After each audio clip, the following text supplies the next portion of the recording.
బంగ్లాదేశ్లో రిజర్వేషన్ల పేరిట ప్రారంభమైన ఆందోళన ఏకంగా దేశ ప్రధాని దేశం పారిపోయేలా జరిగిందని హిందూ వాహిని ముఖ్య వక్త బంటు జనార్దన్ తెలిపారు. ప్రస్తుతం హిందువులపై దాడులే లక్ష్యంగా ఆందోళన జరుగుతుందని, అది అమానుషమని అన్నారు. హిందువులు, హిందూ దేవాలయాలపైన జరుగుతున్న దాడులకు నిరసనగా హిందూ సంఘాల ఆధ్వర్యంలో పెద్ద సంఖ్యలో నిరసన ర్యాలీ నిర్వహించారు.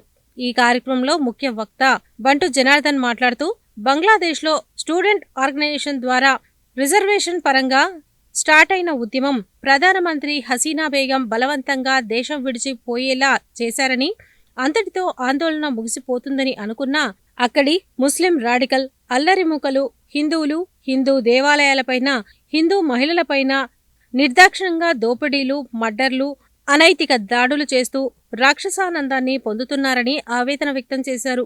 ఇది కావాలనే అక్కడి దేశద్రోహ శక్తులు హిందువులపైన పథకం ప్రకారం దాడి చేస్తున్నారని ఆరోపించారు. ఈ దాడులను తీవ్రంగా ఖండించాలని పిలుపునిచ్చారు.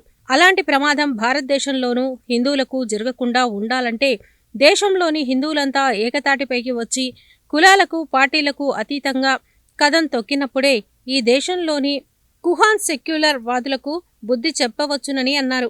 ఈ కార్యక్రమానికి హిందూ సంఘాల నాయకులు తరాల నరేష్, కన్నెబోయిన వెంకట్, జూకూరి సంపత్, ఆవుల సంపత్, చిన్నాల వంశీ, పోతెపాక సురేష్, నాగం వర్షిత్ రెడ్డి, మాదగాని శ్రీనివాస్ గౌడ్, బండారు ప్రసాద్, వంగూరి రాఖీ, పోతెపాక సాంబయ్య, సాయి, గడ్డ మహేష్ తదితరులు పాల్గొన్నారు. బంగ్లాదేశ్లోని మైనారిటీగా ఉన్నటువంటి హిందువుల మీద ఎన్నో దురాక్రమైన మహిళలపైన, దేవాలయాలపైన ఎన్నో దాడులు జరుగుతున్నాయి. ఇవాళ ప్రపంచంలో ఉన్న ప్రతి ఒక్క మేధావులు, ప్రతి ఒక్క చాలామంది చూస్తున్నారు, కానీ దాన్ని ఎవరు ఇవాళ కుహానా మేధావులు ఎక్కడ పోయారు ఇవాళ నేను అడుగుతున్నాను.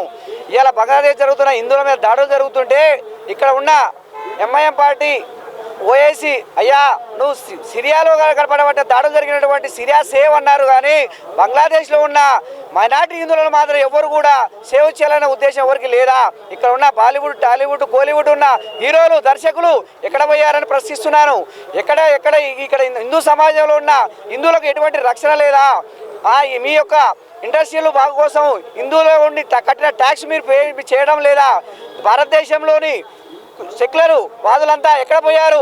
హిందువుల మీద దాడి జరిగినప్పుడు మాత్రం ఏ ఒక్క సైతాంతి వ్యక్తులు కూడా మనం మాట్లాడరే. ఎందుకని? హిందువుల యొక్క మంచితనాన్ని చెదగంతరంగా ఎప్పుడు కూడా మీరు భావించొద్దు. భావితరాలకు, ప్రపంచానికి కూడా దిక్సూచిగా ఉన్నది హిందూ సమాజం. ఇలా భారతదేశంలోని హిందువులు మనుగడ సాధిస్తేనే ప్రపంచ దేశాలలో ఎంతో శక్తివంతంగా తయారవుతుంది. ఎటువంటి బంగ్లాదేశ్లో ఎటువంటి చర్యలు జరిగినా కూడా ఇక్కడ ఉన్న భారతదేశ హిందువులు మేము ఒక్కతంతో ఖండిస్తాము.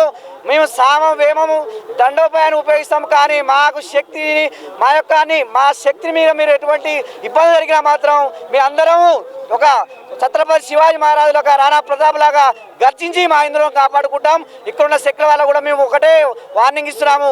దేశ భవిష్యత్ దిష్ట మీరు ఎక్కడ ఏమి చేసినా కానీ భారతీయులందరం ఒకటే ఒక ముక్త కంఠంతో పార్టీలకు, కులాలకు అతీతంగా వచ్చి మీరు పోరాడినప్పుడే ఈ దేశానికి నిజమైన మీరు ఒక సేవలుగా ఉంటారు తప్ప ఈ యొక్క దేశం యొక్క విషయంలో మీరు వెన్నుపోటు పోడిస్తే మాత్రం ఇక్కడ ఉన్న హిందువులు, సమాజంలో ఉన్న హిందువులు ఎప్పుడు కూడా మిమ్మల్ని తరిమి కొడతారని మేము ఈ ముద్దంగా ఆలోచించడం చెప్తున్నాము. ఖచ్చితంగా బంగ్లాదేశ్ ఉన్న ఇక్కడ ఉన్న హిందువులను కానీ ఎక్కడ ఉన్న ప్రపంచంలో హిందువులను కాపాడుకునే శక్తి భారతదేశంలో ఉన్న ప్రతి ఒక్క హిందూ యొక్క సంకల్పం ఖచ్చితంగా మేము కాపాడుకుంటాం. బంగ్లాదేశ్లో నివసిస్తున్నటువంటి హిందువులను, హిందూ దేవాలయాలను టార్గెట్ చేస్తూ సెక్యులర్ ఇస్లామిక్ వాదులందరూ కూడా చేస్తున్న దాడులు భారతదేశంలో ఉన్న హిందువులందరూ తీవ్రంగా ఖండిస్తూ ఉన్నారు. మరి దాంట్లో భాగంగా ఈరోజు తెలంగాణలోని నల్గొండ నియోజకవర్గంలో కూడా మరి హిందువులందరూ కూడా, మరి హిందూ సంస్థలందరూ కూడా, నల్గొండలో నివసిస్తున్న హిందువులందరూ కూడా రాజకీయాలకు అతీతంగా నల్గొండ పట్టణంలో ఈ యొక్క ర్యాలీ మేము నిర్వహిస్తూ ఉన్నాము. మరి భారతదేశంలో ఉన్నటువంటి మైనారిటీ అందరినీ కూడా కడుపులో పెట్టుకొని ఎంతో సురక్షితంగా ఉండేటట్టుగా మన దేశ ప్రధాని నరేంద్ర మోదీ గారు చూసుకుంటా ఉంటే, మరి ఓ పక్కన మరి భారతదేశం చుట్టూలో ఉన్న దేశాలన్నీ కూడా మరి భారతదేశపు ప్రధాని నరేంద్ర మోదీ గారి మీద, భారతదేశం మీద కుట్ర చేస్తూ మరి యొక్క టెర్రరిజంని ఎంకరేజ్ చేస్తున్నటువంటి పరిస్థితులు మనం చూస్తూ ఉన్నాము. మరో పక్కన కశ్మీర్లో ఎంతోమంది భారతీయులు మరి భారతదేశ రక్షణకు మరి ఎంతోమంది సైనికులందరూ కూడా బలిదానం ఇచ్చుకుంటూ మరి ఎంతోమంది సైనికుల బలిదానం జరుపుకొని మరి 78వ స్వాతంత్రం వచ్చినప్పటికీ కూడా మరి హిందువుల మీద జరుగుతున్న దాడులు ఇంకా కూడా ఆగలేదు. మరి ప్రపంచం మొత్తం ఉన్న ఈ ఇస్లామిక్ వాదులు అందరూ కలిసి మరి భారతదేశం హిందువులు భారతదేశం ప్రశాంతంగా ఉండొద్దు, మరి మతాల మధ్యలో చిచ్చు పెట్టేటటువంటి ప్రయత్నం జరుగుతూ ఉన్నది. ఈ యొక్క దాడులని మేమందరం కూడా పార్టీలకు అతీతంగా రాజకీయాలకు అతీతంగా తీవ్రంగా ఖండిస్తున్నాము.